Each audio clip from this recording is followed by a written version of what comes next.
Hello and welcome to the Total Faith Show. I am Cynthia Bellinger, your host. I greet you each and every week onto your television screens, your computers, your laptops, your iPhones, iPads, smartphones.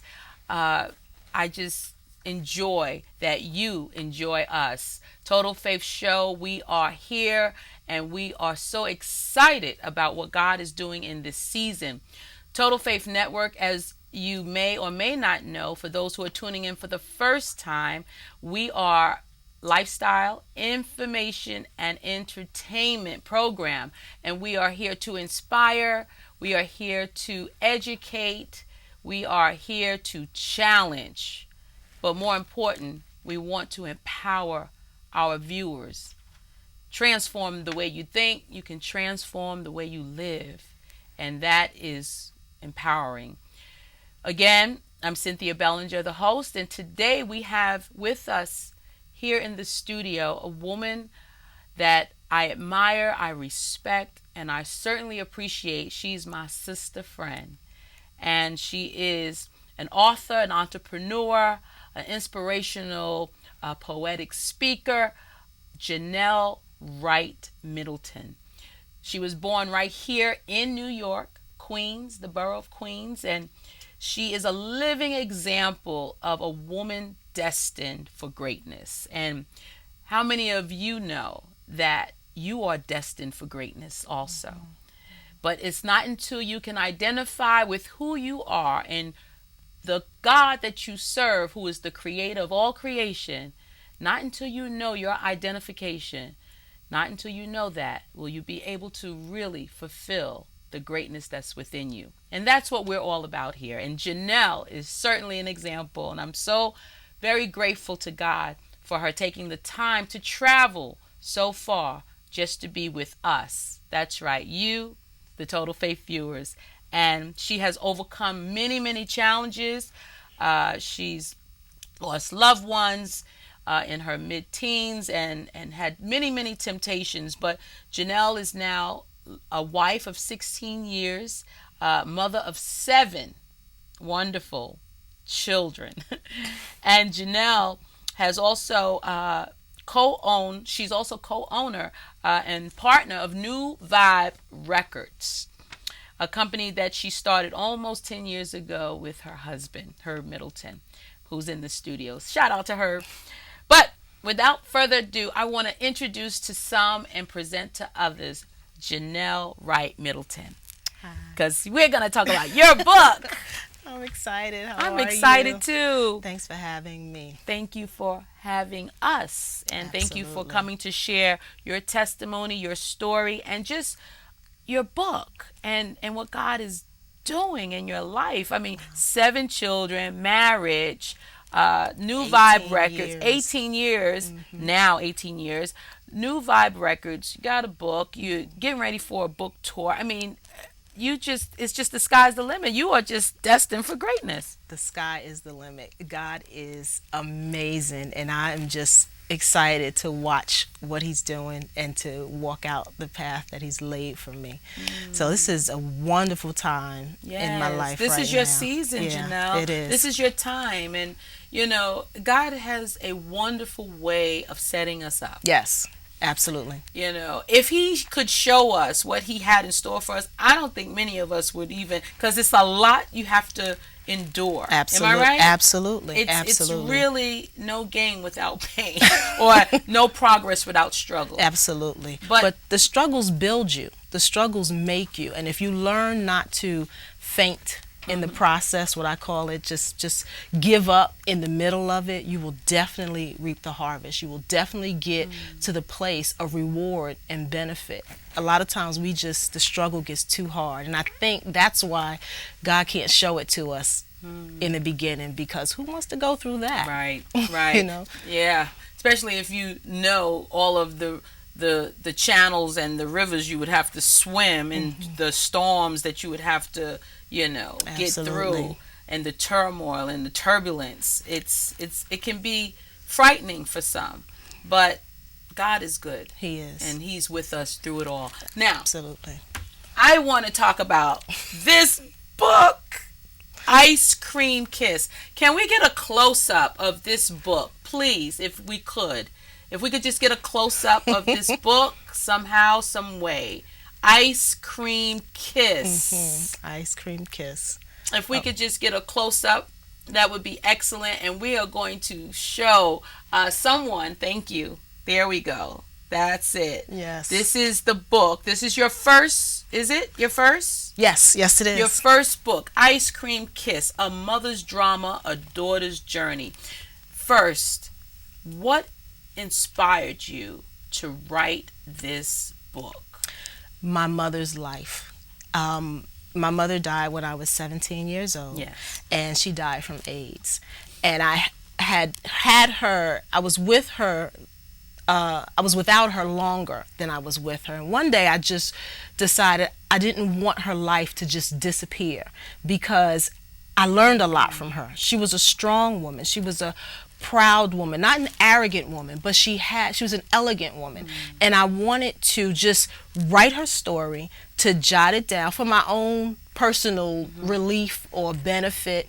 And as I began to write and remember, I started realizing all of the lessons that I had learned from her that I didn't even know I learned until I wrote it. So as watching her as a teenager, as a teenager, you judge your parents and you have all these ideas and thoughts of who you think they are, because you have no clue of what they've walked through or what they've gone through.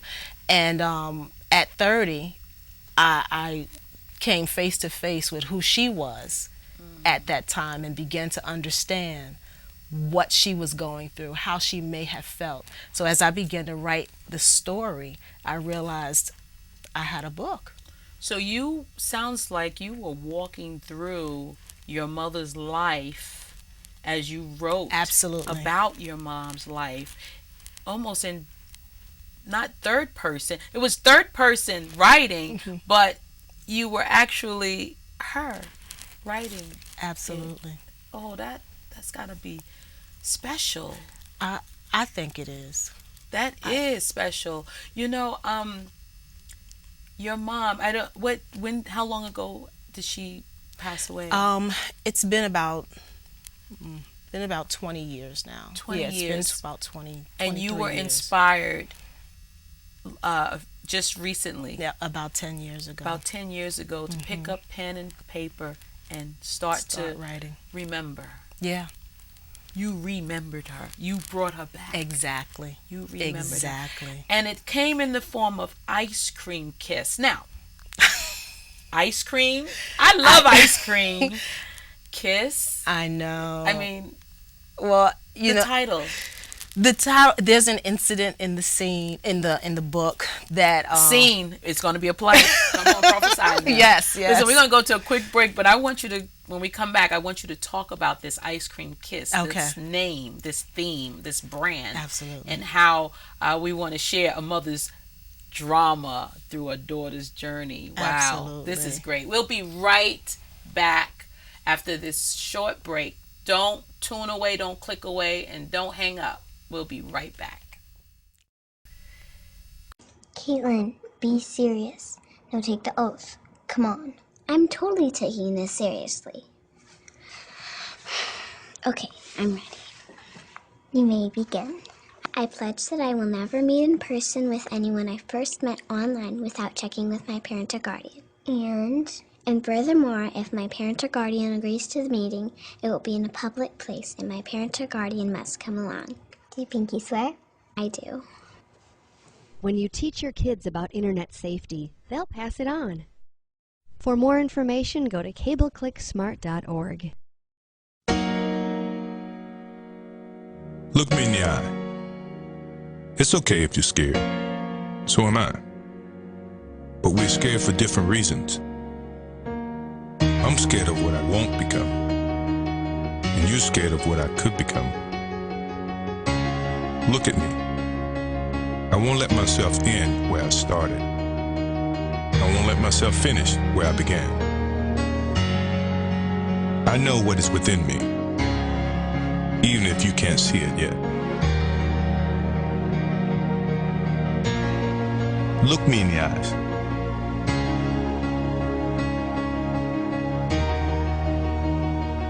I have something more important than courage. I have patience. I will become what I know I am.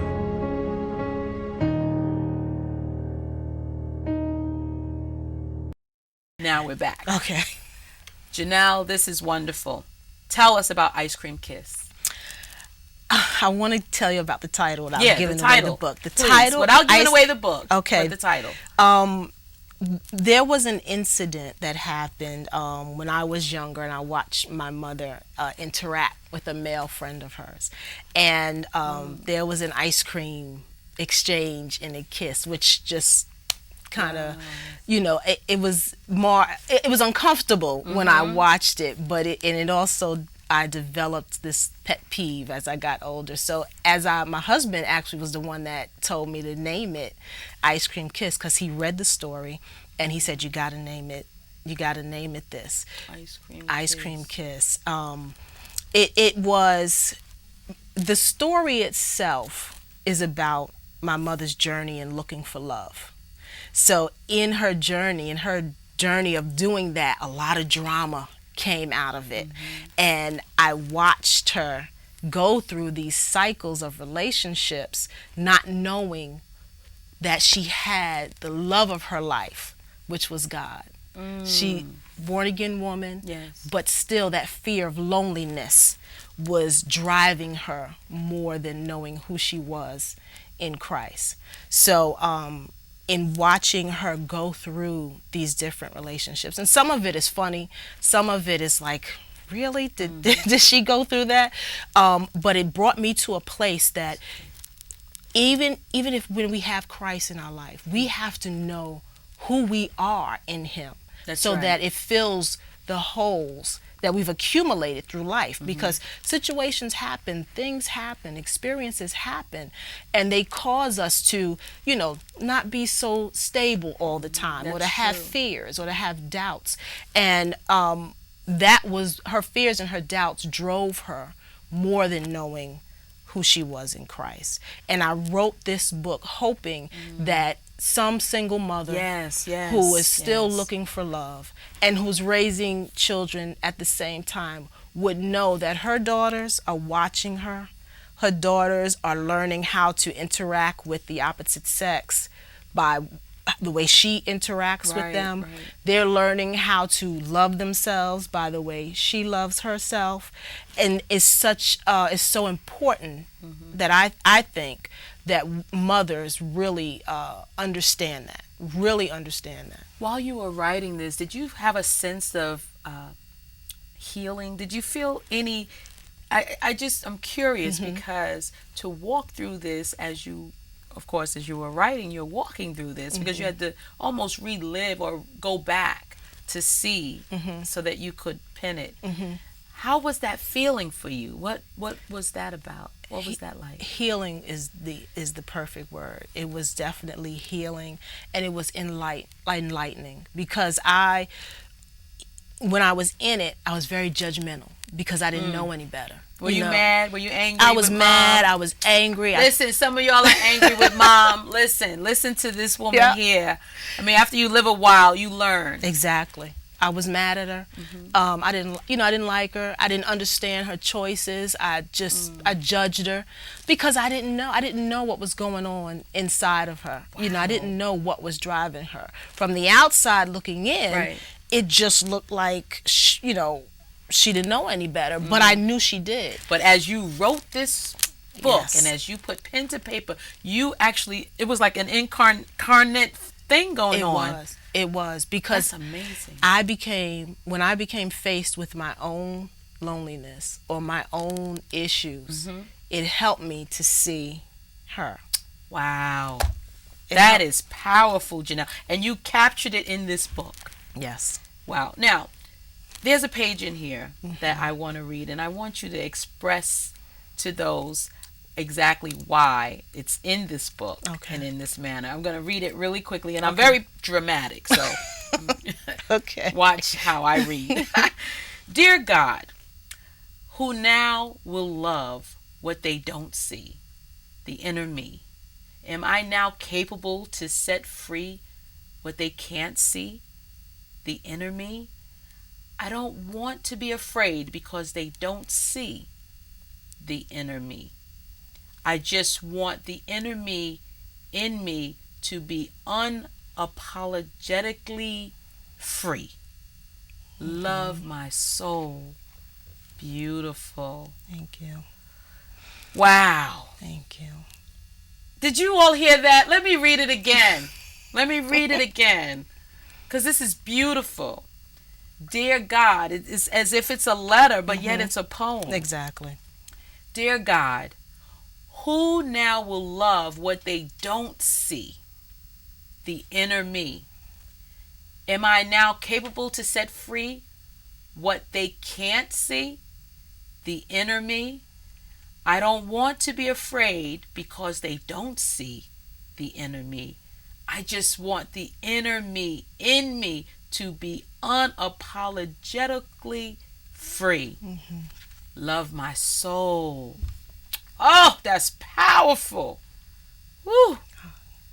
Wow. Yeah. Talk about that. Break it down when we come back after this quick break. Absolutely. We'll be right back. Don't go away. A lot of kids seem to think it's cool to be a gangster nowadays. Like it's fun. Just chilling in the corner with your homies. Doing nothing becomes your life. People saying gangs is like one big family. The boys!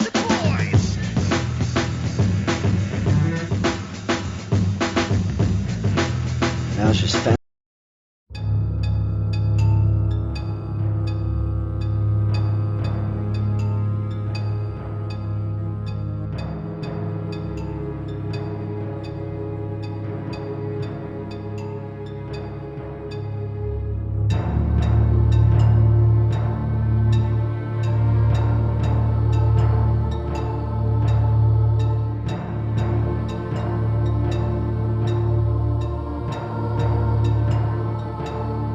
Some of New York's well-known businesses and developments. What do they have in common?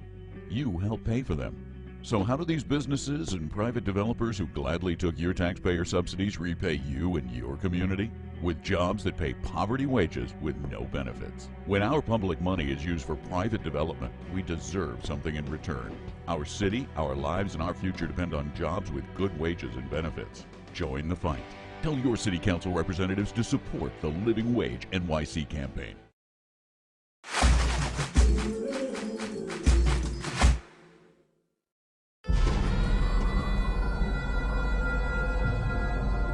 There's a natural resource that exists everywhere on the planet that could improve conditions and help end poverty. Yet, it's been largely ignored.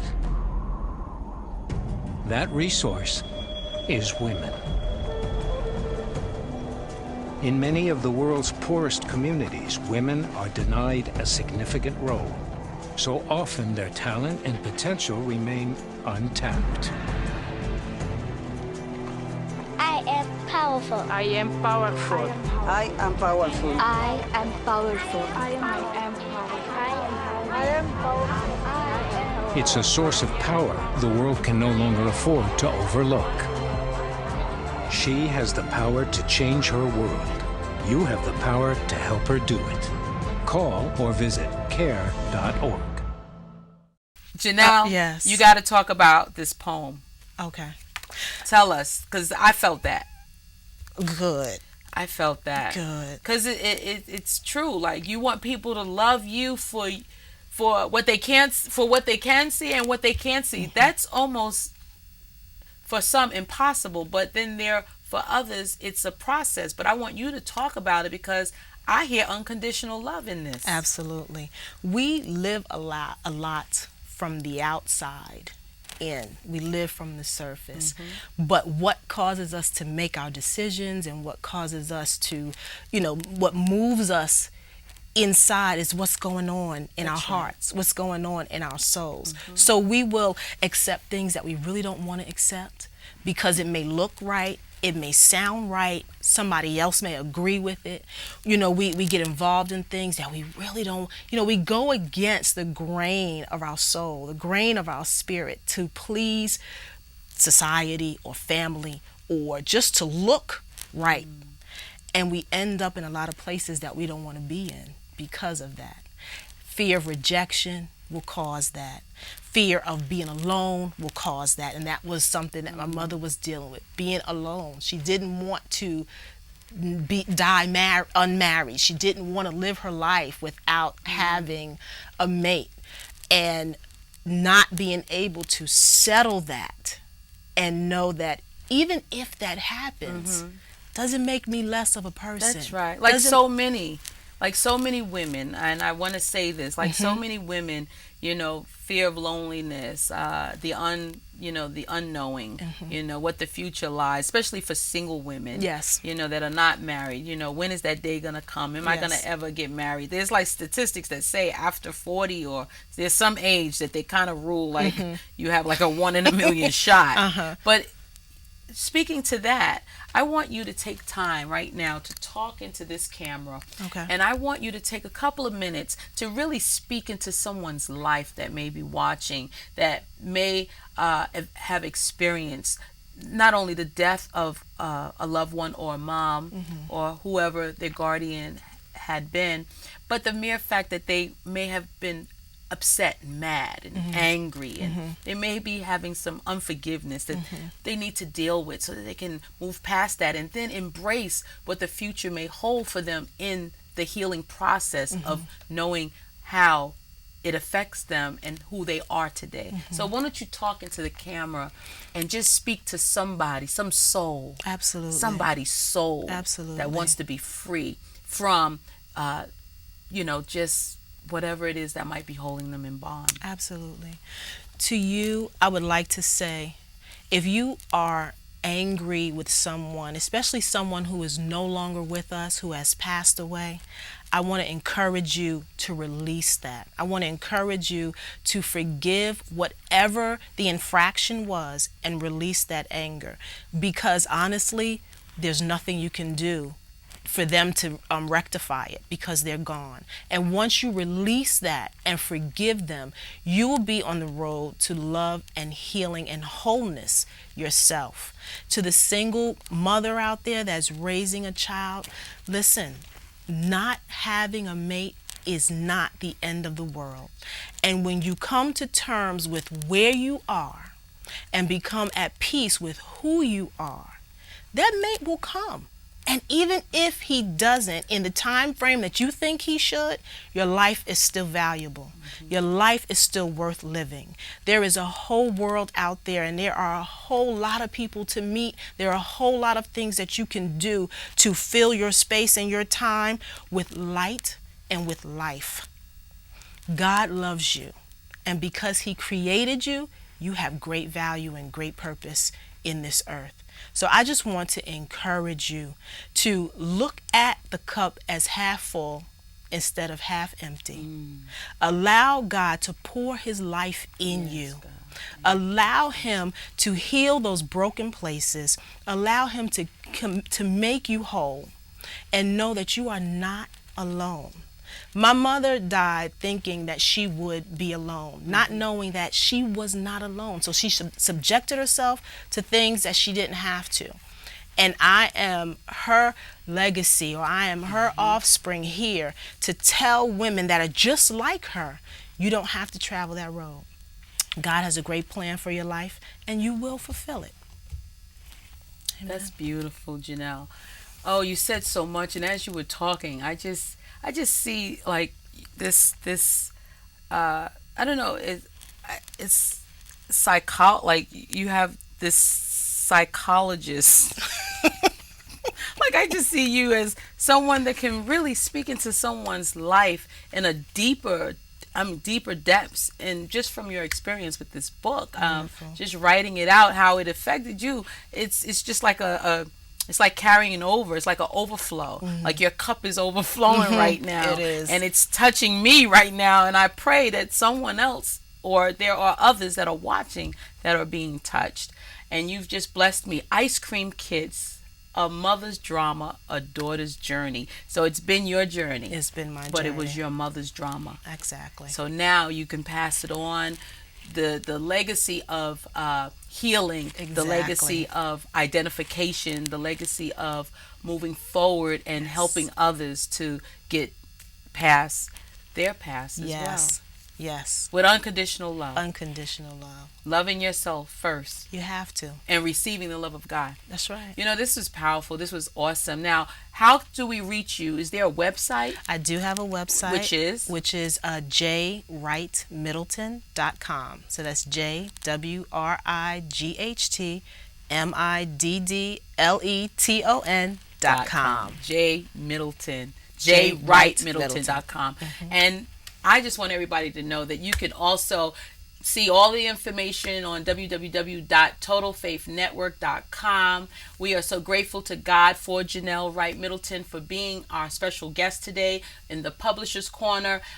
She will be back. We hope that she will even want to share with us her book tour when she gets ready to move forth on that, and we'll have her back. And I'm sure there's another book in her that will be coming out very soon. But we are so grateful to God, and may this book sell millions and millions of copies. We just trust that God is in charge, and that He's in charge over your life, your 7 beautiful children, your 18 years of bliss marriage, and a grandbaby. Yes. Wow, powerful. Thank you for being on the show. Thank you so much. Thank you for being my special guest, and may God richly bless you on everything that you do. Thank you so much. And again, this is Cynthia Bellinger. I want to just say thank you for tuning in. For those who watch weekly, we are ecstatic about what God is doing. And as I always end every telecast, every webcast, broadcast, and cablecast, we walk in total faith. God bless you.